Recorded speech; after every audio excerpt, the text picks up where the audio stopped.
Mga ka-farmers, dumating na ang ating seed. Ngayon ka-farmers, hindi na natin babaggitin kung saan galing ang ating seed.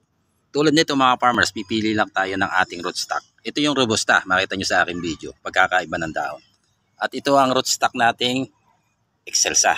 Ngayon ka-farmers, pagkapunla natin, ayan, lalagay natin yung buto mga ka-farmers at saka natin igagrap sa ating kape. Makita nyo ka-farmers, sample ng ating pagtatanim.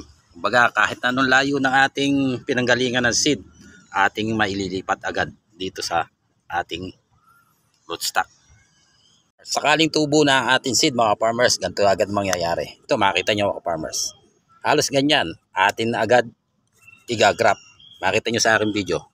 Yan tulad nito mga farmers. Ayan, ay grap na natin. Diba ka-farmers? Kumbaga anti-stress mga farmers. Kumbaga sa shipping pa lang, kung seedling ang ating bibilin, halos sigurado halos lahat ng klase ng kape hindi mabubuhay.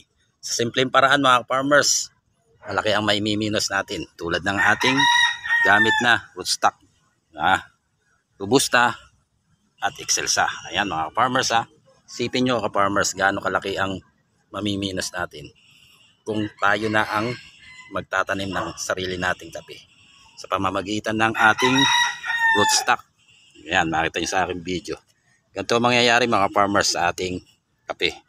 Ito ang ating rootstock na robusta. Pwedeng robusta mga farmers, pwedeng excelsa. Yan, ito yung ating liberica. Nyo ba? Ka-farmers, magkano inubos mo sa seed?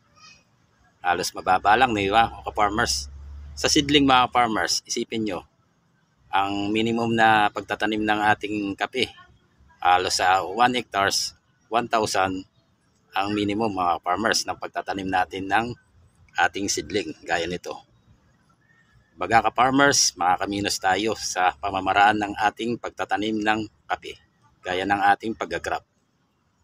Atin lang patutubuin to mga farmers, sa loob lang ng 3 months makapagtanim na tayo. Ganun kabilis mga farmers. Kumbaga yung ating gagamitin na rootstock, kung anong meron tayo, yun ang gagamitin natin dito sa ating seed na nabili mga farmers. Tara, at papakita ko sa inyo kung paano tayo mag-graft ng ating kape. Tutukan nyo mga farmers